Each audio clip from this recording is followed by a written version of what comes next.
ദൈവനാമം മഹത്വപ്പെടുമാറാകട്ടെ. ആത്മമിത്രം ബ്രദറൻ ഡോക്ടർണൽ മീഡിയയിലൂടെ ഞങ്ങൾ ശ്രദ്ധിക്കുന്ന ഞങ്ങളുടെ എല്ലാ മാന്യ ശ്രോതാക്കൾക്കും കർത്താവും രക്ഷിതാവുമായ ക്രിസ്തുയേശുവിൻ്റെ വലിയൊരു നാമത്തിൽ ഞങ്ങളുടെ പ്രഭാത വന്ദനവും സ്നേഹവന്ദനവും അറിയിക്കുകയാണ്. ഇന്ന് ലോകത്തിൻ്റെ വിവിധ ഭാഗങ്ങളിലുള്ള ദൈവജനം കർത്താവിനെ ഓർത്ത് ആരാധിക്കുകയും ദൈവത്തെ മഹത്വപ്പെടുത്തുകയും ചെയ്യുന്ന ആഴ്ചവട്ടത്തിൻ്റെ 1-ാം ദിവസം നിങ്ങളോട് ചേർന്ന് ഒരു ചെറിയ ചിന്ത വിശുദ്ധ തിരുവെഴുത്തിൽ നിന്ന് വായിച്ച് കേൾപ്പിക്കുവാൻ ആഗ്രഹിക്കുകയാണ്. അതിനാധാരമായിട്ട് എബ്രായ ലേഖനം 13-ാം അധ്യായത്തിൻ്റെ 1 മുതൽ 3 വരെയുള്ള വാക്യങ്ങളാണ് വായിക്കാൻ ആഗ്രഹിക്കുന്നത്. നിങ്ങൾ സശ്രദ്ധം ശ്രദ്ധിച്ചാൽ. സഹോദരപ്രീതി നിലനിൽക്കട്ടെ, അതിഥി സൽക്കാരം മറക്കരുത്. അതിനാൽ ചിലർ അറിയാതെ ദൈവദൂതന്മാരെ സൽക്കരിച്ചിട്ടുണ്ടല്ലോ. Let brotherly love continue. Be not forgetful to entertain strangers, for thereby some have entertained angels unawares.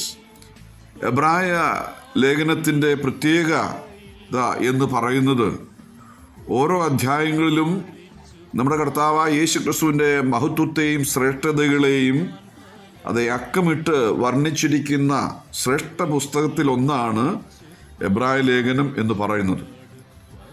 ഈ ഭാഗത്ത് നാം മനസ്സിലാക്കുന്നത് യഹൂദ മതത്തെക്കാൾ ശ്രേഷ്ഠതയുള്ള ഒന്നാണ് പുതിയ നിയമത്തിലെ ക്രിസ്തുയേശു മുഖാന്തരം നമുക്ക് തന്ന പുതിയ നിയമം എന്നുള്ള സത്യം. സനാതന സത്യങ്ങൾ ഓരോ അധ്യായത്തിലും മറനീക്കി പ്രദർശിപ്പിച്ചിരിക്കുന്ന അത് ഒരു കാര്യമാണ്. അതൊരു വേദപണ്ഡിതാവിന് മനസ്സിലാക്കാനായിട്ട് സാധിക്കും. എബ്രായ ലേഖനം 13-ാം അധ്യായത്തിൻ്റെ 22-ാമത്തെ വാക്യത്തിൽ സഹോദരന്മാരെ, ഈ പ്രബോധന വാക്യം പൊറുത്തുകൊള്ളുവിൻ എന്ന് രേഖപ്പെടുത്തുന്നതുകൊണ്ട് ഒരു വേദ പഠിതാവിൻ്റെ മുഖതാവിൽ ഓടിയെത്തുന്നത് പ്രബോധനപുത്രനായ ബർന്നബാസിനെയാണ്. കാരണം താനാണ് അത് ദൈവിക സത്യങ്ങളെ ആ കുപ്രോസ് ദ്വീപുകാരനായിരിക്കുന്ന ബർന്നബാസ് മറ്റുള്ളവർക്ക് കൂടുതൽ വെളിപ്പെടുത്തി കൊടുക്കുവാനായിട്ട് ഇടയായി തീരുന്നത്. അതുകൊണ്ട് ആ പ്രബോധനപുത്രൻ എന്നർത്ഥമുള്ള ബർന്നബാസിനെ കുറിച്ച് അപ്പോസ്തലപ്രവൃത്തി 4-ാം അധ്യായത്തിൻ്റെ 36-ാമത്തെ വാക്യത്തിൽ നമുക്ക് കാണാൻ കഴിയും. തന്നെക്കുറിച്ച് പറയുമ്പോൾ തന്നെ നമ്മുടെ മൃദുസ്പദത്തിലേക്ക് ഓടി വരുന്നത് അത് അക്വിലാവിനെയും പ്രിസ്കില്ലയും ഒക്കെയാണ്. അവരും അനേക നിലയുള്ളതായ ശുശ്രൂഷകൾ ചെയ്തു വന്നതായിട്ട് നമ്മൾ വായിക്കുന്നുണ്ട്. ദൈവത്തിൻ്റെ മാർഗം അധികം സ്പഷ്ടമായിട്ട് അപ്പല്ലോസിന് അത് വെളിപ്പെടുത്തി കൊടുത്തതിനെക്കുറിച്ച് പ്രവൃത്തികളുടെ പുസ്തകം 18-ന്റെ 24-ാമത്തെ വാക്യത്തിൽ നമുക്ക് കാണാൻ കഴിയും. അങ്ങനെ അക്വിലാവും പ്രിസ്കില്ലയും ഏറെ ശ്രദ്ധ പിടിച്ചു പറ്റുന്നവരാണ്. ഇവയിൽ ബഹുമുഖ പ്രതിഫലനങ്ങളാണ് നമുക്ക് കാണാൻ കഴിയുന്നത്, അല്ലെങ്കിൽ ദർശിക്കാൻ കഴിയുന്നത്. ഇന്നത്തെ വിശ്വാസികൾക്ക് ഈ ഗുണവിശേഷങ്ങൾ അത് ഉണ്ടോ എന്ന് ചോദിച്ചാൽ ഉണ്ട്. ഇന്ന് ഏതാണ്ട് അന്യം നിന്ന് പോയിരിക്കുന്ന ഒരു സ്ഥിതിയിലേക്ക് എത്തിച്ചേർന്നിരിക്കുകയാണെന്ന് ഞാൻ പറയാതിരിക്കാൻ വയ്യ. ഇന്നത്തെ നമ്മുടെ ചിന്താവിഷയം എന്ന് പറയുന്നത് അതിഥി സൽക്കാരം അല്ലെങ്കിൽ ഹോസ്പിറ്റാലിറ്റി എന്നുള്ളതാണ്. ഫിലോക്സെനിയ എന്ന ഗ്രീക്ക് പദത്തിൻ്റെ അർത്ഥം അപരിചിതരോടുള്ള സ്നേഹം പ്രകടിപ്പിക്കൽ ആണ്. എബ്രായ ലേഖനം 13-ാം അധ്യായത്തിൻ്റെ 1 മുതൽ 3 വരെയുള്ള വാക്യത്തിൻ്റെ അടിസ്ഥാനത്തിൽ അതിഥി സൽക്കാരവും സഹോദരപ്രീതിയും അന്യോന്യം ബന്ധപ്പെട്ടതാണ്. നാം ഒരാളെ സ്നേഹിക്കുന്ന പക്ഷം ചില കാര്യങ്ങൾ ആ വ്യക്തി ചെയ്ത് കൊടുക്കുവാൻ ബാധ്യസ്ഥരാണ്. 1-ാം നൂറ്റാണ്ടിൽ യഹൂദ മതത്തിൽ നിന്നും പീഡ ഉണ്ടായപ്പോൾ യെരുശലേമിൽ നിന്ന് ചിതറിപ്പോകുവാനിടയായി. അങ്ങനെയുള്ള സാഹചര്യത്തിൽ അവരിൽ ചിലരെ സ്വീകരിച്ച് സൽക്കരിക്കുന്നതാണ് അതിഥി സൽക്കാരം എന്ന് ലേഖനകർത്താവ് പറയുന്നു. പഴയ നിയമകാലത്തും പുതിയ നിയമകാലത്തും ധാരാളം വ്യക്തികളും അതുപോലെ തന്നെ വ്യക്തികളും കൂടാതെ നമ്മുടെ കർത്താവായ യേശുക്രിസ്തു വാഴ്ത്തപ്പെട്ട കർത്താവും അപ്പോസ്തലന്മാരും ആതിഥ്യം സ്വീകരിച്ചിരുന്നതായിട്ട് നമ്മൾ വായിക്കുന്നുണ്ട്. മത്തായി 18-ന്റെ 20-ാമത്തെ വാക്യത്തിൽ യേശു പലരുടെ ആതിഥ്യം സ്വീകരിച്ചിട്ടുണ്ട്. പരീശൻ്റെ, ലൂക്കോസ് 7-ന്റെ 36, അതുപോലെ മാർത്തയുടെയും മറിയയുടെയൊക്കെ വീട്ടിൽ ലൂക്കോസ് 10-ന്റെ 38-ാമത്തെ വാക്യം, പരീശ പ്രമാണിയുടെ ലൂക്കോസ് 14-ന്റെ 1, സക്കായിയുടേത് ലൂക്കോസ് 19-ന്റെ 5, ഷിമോന്, ലേവി എന്ന് വേണ്ട ലാസറിൻ്റെയും മറ്റുമൊക്കെ അതിഥിയായി യേശു കഴിഞ്ഞിട്ടുണ്ട് എന്നാണ് യോഹന്നാൻ 12:2 വാക്യം നമുക്ക് മനസ്സിലാക്കി തരുന്നത്. അപ്പോസ്തലനായ പൗലോസ് മിഷണറി യാത്രയുടെ ഇടയിൽ യഹൂദന്മാരുടെയും വിജാതിയരുടെയും ആതിഥ്യം സ്വീകരിച്ചതിനെ കുറിച്ച് പ്രവൃത്തികളുടെ പുസ്തകം പഠിക്കുന്ന ഒരു വേദപഠിതാവിന് മനസ്സിലാക്കാൻ കഴിയും. അന്ത്യോക്യയിൽ നമുക്ക് നോക്കാം. അപ്പോസ്തലപ്രവൃത്തി 16 14-15 വാക്യങ്ങൾ. കാരാഗൃഹ പ്രമാണിയുടെ വീട്ടിൽ 16 34 മുതൽ 36 വരെയുള്ള വാക്യങ്ങളിലും, മാസോന്റെ വീട്ടിലും അവിടെ അപ്പോസ്തലപ്രവൃത്തി 17 1 മുതൽ 5 വരെയുള്ള വാക്യങ്ങളിലും, അക്വിലാസിൻ്റെ വീട്ടിൽ 18 2 3 വാക്യങ്ങൾ, മ്നാസോന്റെ വീട്ടിലും അപ്പോസ്തലപ്രവൃത്തി 21 വാക്യത്തിൽ അപ്പോസ്തലൻ പാർത്തിട്ടുണ്ട് എന്ന് നമുക്ക് മനസ്സിലാക്കാനായിട്ട് കഴിയും. അപ്പോൾ അതിഥി സൽക്കാരം നടത്തുന്നത് ഒരു റിസ്ക് ഉള്ള കാര്യമാണ് എന്നുള്ളത് ഞാൻ പറയാതെ നിങ്ങൾക്കറിയാം. ആകയാൽ ഒരുവനെ അത് വിളിക്കാതിരുന്നാൽ അല്ലെങ്കിൽ സ്നേഹിക്കാതിരുന്നാൽ, അത് വ്യക്തികളാകട്ടെ കുടുംബത്തെ ആകട്ടെ, അത് ഈ കാര്യം അത് ആ നിലയിൽ അവരെ ക്ഷണിക്കുന്നില്ല എങ്കിൽ, അങ്ങനെ ലാഘവത്തോടെ ചിന്തിക്കുന്ന ധാരാളം വിശ്വാസികൾ നമ്മുടെ സമൂഹത്തിൽ കൂടി വന്നുകൊണ്ടിരിക്കുകയാണ്. ഈ മഹത്തായ ശുശ്രൂഷകൾ അങ്ങനെയുള്ളവർക്ക് അന്യം നിന്ന് വരികയാണ്. ദൂതന്മാരെ സൽക്കരിക്കുന്ന അബ്രഹാമിനെയാണ് തുടർന്ന് നിങ്ങളുടെ ശ്രദ്ധയിലേക്ക് ഞാൻ കൊണ്ടുവരാനായിട്ട് ആഗ്രഹിക്കുന്നത്. ഉൽപ്പത്തി പുസ്തകം 18 നാം ഇങ്ങനെ വായിക്കുന്നുണ്ട്, അത് നിങ്ങളുടെ ഇടയിലുള്ളതായ ആ ചിന്ത അബ്രഹാം മുഖാന്തരം അതൊന്ന് മാറ്റിയെടുക്കുവാനായിട്ടാണ് വിശുദ്ധ വേദപുസ്തകത്തിൽ അബ്രഹാമിനെ നമ്മുടെ ശ്രദ്ധയിലേക്ക് കൊണ്ടുവരുന്നത്. 18 1 വാക്യത്തിൽ, ഉൽപ്പത്തി 18 വാക്യത്തിൽ ദൈവിക പരിപാലനത്തിൻ്റെയും ദൈവ നടത്തിപ്പിൻ്റെയും അത് ഓർമ്മകൾ അയവിറക്കി തൻ്റെ കൂടാരത്തിലിരിക്കുന്ന അബ്രഹാമിനെയാണ് ആദ്യമായിട്ട് നമ്മൾ അതിൻ്റെ 18 വാക്യത്തിൽ നമുക്ക് കാണാണ്ട് കഴിയുന്നത്. ഞാനത് വായിക്കുന്നത് നിങ്ങൾ ശ്രദ്ധിക്കുമല്ലോ. അനന്തരം യഹോവ അവന് മമ്രയുടെ തോപ്പിൽ വെച്ച് പ്രത്യക്ഷനായി. വെയിലുറച്ചപ്പോൾ അവൻ കൂടാരവാതിൽക്കൽ ഇരിക്കുകയായിരുന്നു. And the Lord appeared unto him in the plain of Mamre, and he sat in the tent door in the heat of the day. അവിടെ വായിക്കുന്നത് ഇരിക്കുന്ന അബ്രഹാമിനെയാണ് നമുക്ക് കാണാനായിട്ട് കഴിയുന്നത്. പ്രിയപ്പെട്ടവരെ, നമ്മുടെ കർത്താവിൻ്റെ വിലയേറിയ വചനത്തിൽ അബ്രഹാമിനെ കുറിച്ച് നമുക്ക് കാണാൻ കഴിയുന്നത് അവൻ ഇരിക്കുകയാണ്. എങ്ങനെയുള്ളൊരുപ്പാണ്? മനുഷ്യ സഹജമായ നിരാശയുടെയോ ഏതെങ്കിലും വീർപ്പുമുട്ടലിൻ്റെയോ കുറ്റപ്പെടുത്തലിൻ്റെയോ അവസരങ്ങളല്ല. പിന്നെയോ നമുക്ക് മനസ്സിലാക്കാൻ കഴിയുന്നത് ദൈവത്തിൻ്റെ ഇടപെടൽ, തന്നെ വിഗ്രഹസേവയിൽ നിന്നും വിളിച്ചിറക്കിയ തേജോമയനായ ദൈവത്തെക്കുറിച്ചുള്ള ചിന്ത തൻ്റെ കൂടാരവാതിൽക്കൽ അത് ഇരുന്ന് ചിന്തിക്കുവാനായിട്ട് ഇടയാക്കി തീർത്തു.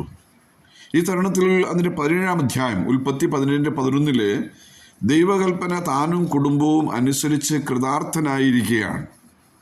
ദൈവത്തെ ഭയപ്പെടുന്നവർക്ക് ദൈവകൽപ്പന അനുസരിക്കുന്നത് വരെ സമാധാനമായിരിക്കാനായിട്ട് കഴിയില്ല. രക്ഷിക്കപ്പെട്ടാൽ മാത്രം പോരാ, സ്നാനപ്പെടണം എന്നുള്ളതാണ് ദൈവത്തിൻ്റെ പ്രമാണം. ഒരു കൽപ്പന അനുസരിച്ച ദൈവദാസന് മറ്റൊരു കൽപ്പന ലഭിക്കും എന്നുള്ളത് തിരുവെഴുത്തിൻ്റെ അടിസ്ഥാനത്തിൽ മനസ്സിലാക്കാനായിട്ട് സാധിക്കുന്നുണ്ടല്ലോ. 1 രാജാവ് 17 3-9 വാക്യങ്ങൾ പഠിക്കുമ്പോൾ ഏലിയാവ് ആദ്യം കെരീത്ത് തോട്ടിലിരിക്കുന്നത് കാണാൻ കഴിയും. പിന്നീട് അവനോട് അടുത്ത കൽപ്പന ലഭിച്ചത് നീ അവിടുന്ന് സാറഫത്തിലേക്ക് പോകണമെന്നാണ്. 18 1 വാക്യത്തിലൂടെ നമുക്കത് മനസ്സിലാക്കാനായിട്ട് സാധിക്കും. അതുകൊണ്ട് നമുക്ക് അബ്രഹാമിന് ഈ ഉൽപ്പത്തി 18 ഒന്നാമതായിട്ട് നമുക്ക് കാണാൻ കഴിയുന്നത് അബ്രഹാം ഇരിക്കുന്ന അബ്രഹാമാണ്.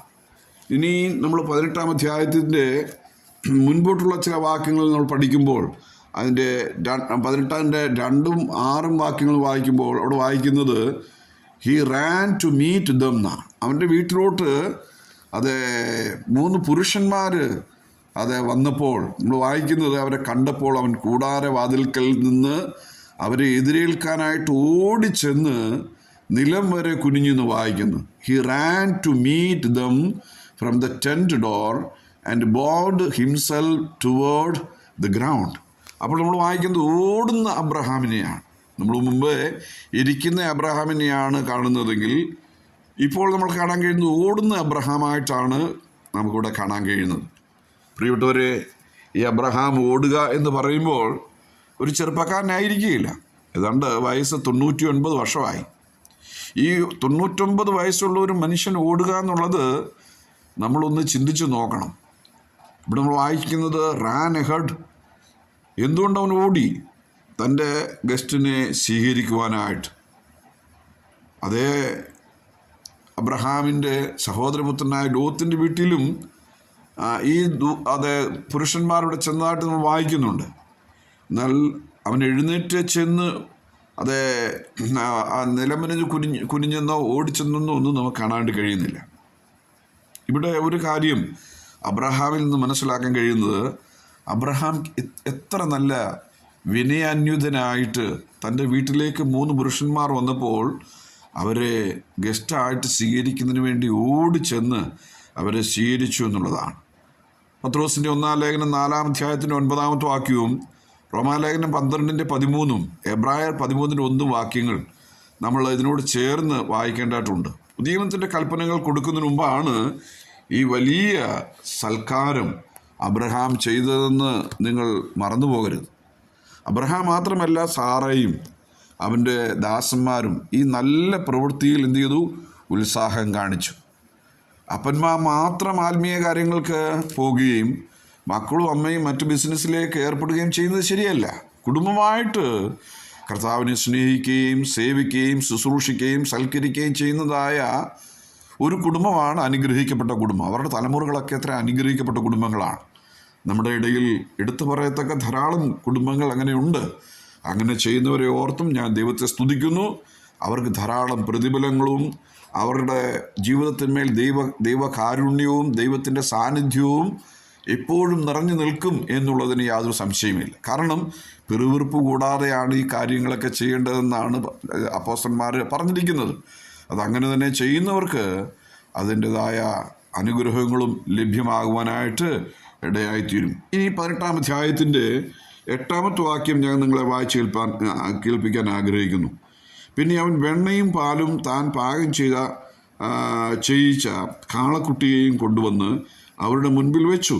അവരുടെ അടുക്കൽ വൃക്ഷത്തിൻ കീഴിൽ ശുശ്രൂഷിച്ച് നിന്നു അവർ ഭക്ഷണം കഴിച്ചു. ഇവിടെ നമുക്ക് കാണാൻ കഴിയുന്നത്, he stood by them under the tree and they did eat. ഇവിടെ നമുക്ക് മനസ്സിലാക്കാൻ കഴിയുന്നത് അവൻ സെർവ് ചെയ്തുകൊണ്ടിരിക്കുകയാണ്. നോക്കുക, ഒന്നാമതായിട്ട് നമ്മൾ കണ്ടത് ഇരിക്കുന്ന അബ്രഹാമിനെയാണ്. അല്പം മുമ്പ് നമ്മൾ ചിന്തിച്ചത് ഓടുന്ന അബ്രഹാമാണ്. ഇവിടെ നമ്മൾ കാണാൻ കഴിയുന്നത് നിൽക്കുന്ന അബ്രഹാമാണ്. എങ്ങനെയുള്ള നിൽപ്പാണ്? ശുശ്രൂഷിച്ച് നിൽക്കുന്നു എന്നുള്ളതാണ്. ഈ stood by them under the tree as they ate. അവർ കഴിക്കുന്നതിൻ്റെ അടുത്ത് നിൽക്കുകയാണ്. ലൂക്കോസ് 20-ന്റെ 28-ാമത്തെ വാക്യവും 20-ന്റെ 26-ാമത്തെ വാക്യവും, നിങ്ങൾ മഹാനാകുവാൻ ആഗ്രഹിക്കുന്നവർ ഇങ്ങനെയൊക്കെ ചെയ്താൽ നല്ലതെന്ന് കർത്താവ് പറയുന്നത് നമുക്ക് മനസ്സിലാക്കാൻ കഴിയും. അബ്രഹാം ശുശ്രൂഷിച്ചു കൊണ്ടിരിക്കുമ്പോൾ തൻ്റെ അടുക്കൽ ഉള്ളവർ സ്വർഗീയ സന്ദർശകരാണെന്ന് അബ്രഹാമിന് ഒരിക്കലും അറിഞ്ഞുകൂടായിരുന്നു. എങ്കിലും താൻ അറിയാതെ അത് ചെയ്യുകയാണ്. അതുകൊണ്ടാണ് അബ്രഹാമിൻ്റെ പിൽക്കാലത്ത് ധാരാളമായ അനുഗ്രഹങ്ങൾ ലഭിക്കാനായിട്ട് ഇടയായിത്തീർന്നു. ഒരുപക്ഷെ നാം നമ്മുടെ വീട്ടിലേക്ക് വരുന്നതായ വിരുന്നുകാർ അല്ലെങ്കിൽ അതിഥികളായി വരുന്നവർ ആരാണ് നമുക്ക് മനസ്സിലാക്കാൻ കഴിഞ്ഞുകൂടാ.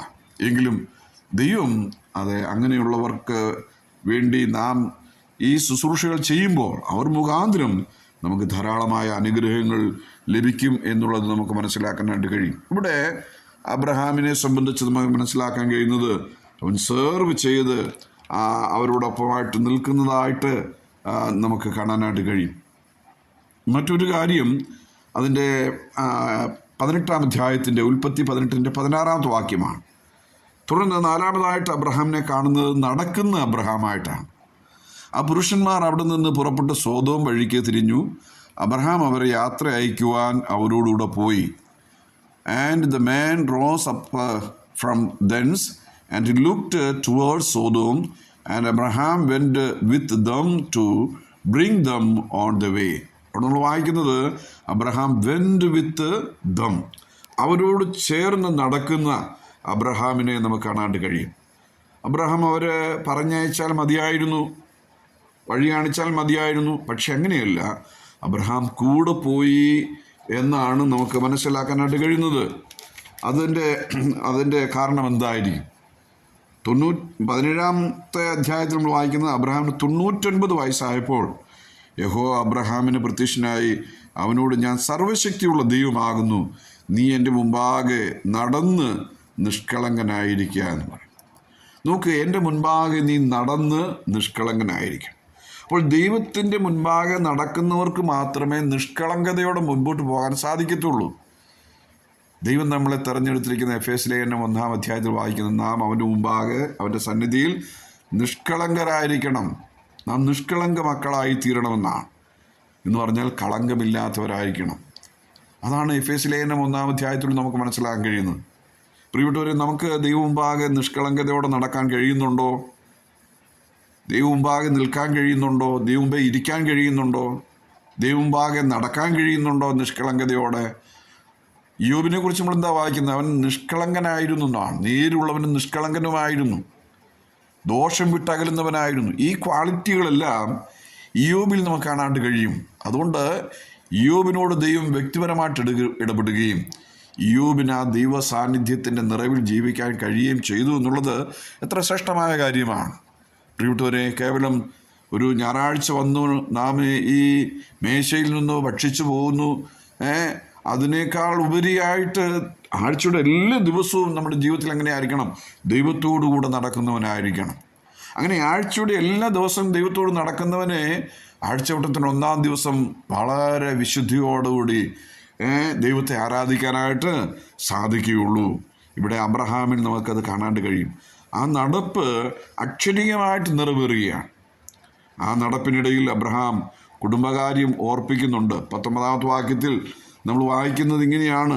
19-ാമത്തെ വാക്യത്തിൽ, യഹോവ അബ്രഹാമിനെ കുറിച്ച് അരുളി ചെയ്തത് അവൻ നിവർത്തിച്ച് കൊടുക്കുവാൻ തക്കവണ്ണം അബ്രഹാം തൻ്റെ മക്കളോടും തനിക്കുള്ള ശേഷമുള്ള കുടുംബത്തോടും നീതിയും ന്യായവും പ്രവർത്തിച്ചുകൊണ്ട് യഹോവയുടെ വഴിയിൽ നടക്കാൻ കൽപ്പിക്കേണ്ടതിന് ഞാൻ അവനെ തിരഞ്ഞെടുത്തിരിക്കുന്നു. നോക്കുക, അബ്രഹാമിൻ്റെ കുടുംബത്തെ കാര്യത്തെക്കുറിച്ചും പറയുകയാണ്.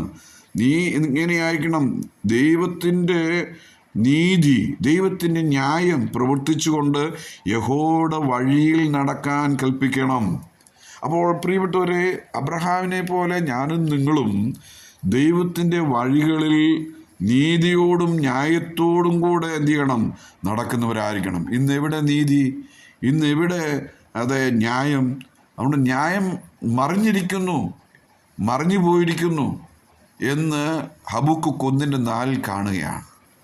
ന്യായപ്രമാണം മറഞ്ഞു കഴിഞ്ഞാൽ, ന്യായപ്രമാണം കെട്ടഴിഞ്ഞു കഴിഞ്ഞാൽ, ന്യായപ്രമാണം അനുസരിക്കാതിരുന്നാൽ എന്തു ചെയ്യാണ്? ന്യായം നിന്നുപോകും, നീതി ഇല്ലാതാകും. അതുകൊണ്ട് പ്രിയ സഹോദരങ്ങളെ, നിങ്ങൾക്ക് ദൈവമുമ്പാകെ നല്ല നീതിയും ന്യായവും പ്രവർത്തിക്കാനായിട്ട് കഴിയുമോ? അങ്ങനെ കഴിഞ്ഞാൽ നിങ്ങൾക്ക് ദൈവമുമ്പാകെ എങ്ങനെ നടക്കാൻ നിഷ്കളങ്ക മക്കളായിട്ട് നടക്കുവാനായിട്ട് സാധിക്കും എന്നുള്ള കാര്യമാണ് നമ്മെ ഓർപ്പിക്കുന്നത്. അബ്രഹാം തൻ്റെ കുടുംബത്തിൻ്റെ കാര്യത്തെക്കുറിച്ചും ആ അബ്രഹാമിനോട് അവർ സംസാരിക്കുന്ന കാണാൻ കഴിയും.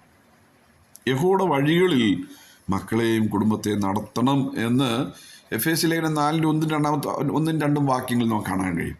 യഹോവയുടെ വഴികളിൽ മക്കളെയും കുടുംബത്തെയും നടത്തണം. പ്രിയപ്പെട്ടവരെ, എൻ്റെ സന്ദേശം കേൾക്കുന്ന നിങ്ങളോടൊരു കാര്യം ചോദിക്കട്ടെ. നിങ്ങൾ യഹോവയുടെ വഴിയിലാണോ നടക്കുന്നത്? നിങ്ങളുടെ മക്കളെ യഹോവയുടെ വഴികളിൽ നടക്കാനായിട്ട് നിങ്ങൾ ബുദ്ധി ഉപദേശിക്കുന്നുണ്ടോ? അതോ നിങ്ങൾ ചിതറിക്കുവാനായിട്ടാണോ? നിങ്ങൾ കൂട്ടിച്ചേർക്കുന്നവരോ ചിതറിക്കുന്നവരോ? എത്രയോ കുടുംബങ്ങൾ ഇന്ന് ചിതറിയിരിക്കുകയാണ്. ദൈവത്തിൻ്റെ ന്യായമില്ല, ദൈവത്തിൻ്റെ നീതി അവരുടെ ജീവിതത്തിലില്ല. അബ്രഹാമിനോട് ഈ കാര്യമാണ് പറഞ്ഞത്. അതുകൊണ്ട് യഹോവയുടെ വഴികളിൽ മക്കളെയും കുടുംബത്തെയും നടത്തുന്നവരായിരിക്കണം. അപ്പോഴാണ് ദൈവം അനുഗ്രഹിക്കുന്നത് എന്നുള്ളത് നമുക്ക് മനസ്സിലാക്കാൻ കഴിയും. ഇപ്പോൾ അവർ സോദോമിലേക്ക് 3 പുരുഷന്മാർ പോകുകയാണ്. പോകുന്ന കൂട്ടത്തിൽ അവരോട് ചേർന്ന് സോദോമിൽ വലിയ ന്യായവിധി നടത്താനായിട്ട് പോവുകയാണ്. ആ ന്യായവിധിയെക്കുറിച്ചുള്ള കാര്യം അവർ സംസാരിച്ച് പോകുന്നതായിട്ടാണ് നമുക്ക് മനസ്സിലാക്കാൻ കഴിയുന്നത്. ആ നിലയിൽ 24-ാമത്തെ വാക്യം നിങ്ങളുടെ ശ്രദ്ധയിലേക്ക് ഞാൻ അത് കൊണ്ടുവരാനായിട്ട് ആഗ്രഹിക്കുന്നു. 22-ാമത്തെ വാക്യം ആദ്യം വായിക്കാം. അങ്ങനെ ആ പുരുഷന്മാർ അവിടെ നിന്ന് തിരിഞ്ഞ് സോദോമിലേക്ക് പോയി. അബ്രഹാമോ യഹോവയുടെ സന്നിധിയിൽ തന്നെ നിന്നു. അബ്രഹാം അടുത്ത് എന്ന് പറഞ്ഞത്, ദുഷ്ടനോടുകൂടെ നീതിമാനെ നീ സംഹരിക്കുമോ? പക്ഷേ ആ പട്ടണത്തിൽ 50 നീതിമാന്മാർ ഉണ്ടെങ്കിൽ നീ അതിനെ സംഹരിക്കുമോ? അതിലെ 50 നീതിമാന്മാർ നിമിത്തം ആ സ്ഥലത്തോട് ക്ഷമിക്കുകയില്ലയോ? ഇവിടെ നമുക്ക് മനസ്സിലാക്കാൻ കഴിയുന്നത്, Abraham stood yet before the Lord.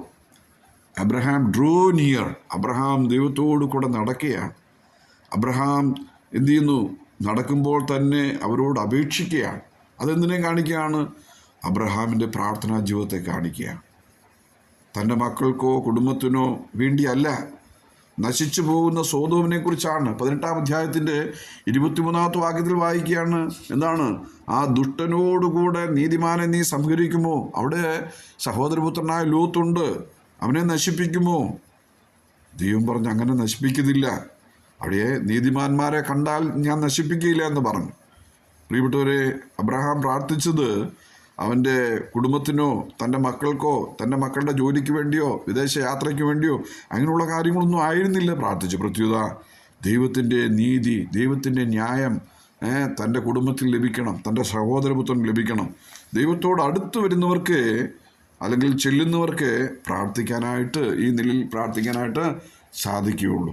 നമുക്ക് ഈ പ്രഭാതത്തിൽ അബ്രഹാമിൻ്റെ ചില സവിശേഷതകൾ, ചില ക്വാളിറ്റികൾ നമ്മുടെ ജീവിതത്തിൽ ഉണ്ടായിരുന്നെങ്കിൽ എത്ര നന്നായിരുന്നു. ഒന്ന്, ഈ 18-ാം അധ്യായത്തിൽ കാണാൻ കഴിയുന്നത് അവൻ ഇരിക്കുന്ന അബ്രഹാമാണ്. തൻ്റെ കൂടാരത്തിൽ, കൂടാരത്തിൽ ഇരിക്കുന്ന. എബ്രായലേഖനത്തിൽ 11-ാം അധ്യായത്തിൽ വായിക്കുന്നത്, വാഗ്ദത്തത്തിൻ്റെ സന്തതികളായിരിക്കുന്നതായ ഇസ്ഹാക്കിനോടും യാക്കോബിനോടും കൂടെ തൻ്റെ കൂടാരത്തിൽ ഇരിക്കുന്നു എന്നുള്ളതാണ്. തൻ്റെ കുഞ്ഞുങ്ങളോട് ചേർന്ന് കൂടാരത്തിലിരിക്കുന്ന അബ്രഹാമിനെയാണ് പിൽക്കാലത്ത് എബ്രായലേഖനം കർത്താവ് താനെ വെളിപ്പെടുത്തുന്നു. കൂടാരത്തിൽ ഇപ്പോൾ ഇരിക്കുമ്പോൾ കുട്ടിയില്ല, എന്നാൽ അബ്രഹാം എവിടെ ഇരിക്കുന്നു? കൂടാരത്തിൽ ഇരിക്കുകയാണ്. തൻ്റെ ഇരിപ്പിനെ കുറിച്ച് നാം ഓൾറെഡി ചിന്തിച്ചു കഴിഞ്ഞു. 2, അബ്രഹാം ഓടുന്ന അബ്രഹാമാണ്. തൻ്റെ വീട്ടിലേക്ക് വരുന്ന ഈ 3 പുരുഷന്മാരെ, തൻ്റെ ഗസ്റ്റിനെ എന്തു ചെയ്യാണ്? ആ നിലയിൽ സ്വീകരിക്കുവാനായിട്ട് ഓടുന്ന അബ്രഹാമിനെ നമുക്ക് കാണാൻ കഴിയും. അബ്രഹാം അവർക്ക് വേണ്ടി ചില ശുശ്രൂഷകൾ ചെയ്യുകയാണ്. ചില ഫുഡൊക്കെ ഒരുക്കി എന്തു ചെയ്യുന്നു? അവരുടെ അടുക്കൽ ശുശ്രൂഷിച്ച് നിൽക്കുന്ന അബ്രഹാമിനെ നമുക്ക് കാണാൻ കഴിയും. പിന്നെയും വിളമ്പി കൊടുക്കുന്ന അബ്രഹാമിനെ നമുക്ക് കാണാൻ കഴിയും. വിളമ്പുന്തോറും വർദ്ധിച്ചു വരികയാണ്. നീ കൊടുത്തെങ്കിലേ ദൈവം നിന്നെ അനുഗ്രഹിക്കത്തുള്ളൂ. കൊടുക്കാത്തവനാണ് ദൈവം നിന്നെ എങ്ങനെ അനുഗ്രഹിക്കും? നീ കൂട്ടി വയ്ക്കുകയാണ്. അതുകൊണ്ട് അത് ഉറുമ്പരിച്ചു പോകത്തേ ഉള്ളൂ. നീ ദൈവത്തിന് കൊടുക്കുക, ദൈവം നിന്നെ അനുഗ്രഹിക്കും. ഇവിടെ നിൽക്കുന്ന അബ്രഹാം എന്ന് പറയുന്നത് ശുശ്രൂഷിച്ച് നിൽക്കുകയാണ്. അവർക്ക് വിളമ്പിക്കൊടുത്തോണ്ടേ ഇരിക്കുകയാണ്. 3 പേര് തിന്ന് തൃപ്തരാകുന്നത് വരെയും വിളമ്പിക്കൊടുക്കുകയാണ്. അതിനുള്ള മനസ്സ് അബ്രഹാമിനും ഉണ്ടായിരുന്നു. മറ്റൊരു കാര്യം, നടക്കുന്ന അബ്രഹാമാണ്. അവരെ പറഞ്ഞയച്ചാൽ മതിയായിരുന്നു. പക്ഷേ എന്തിയാണ്?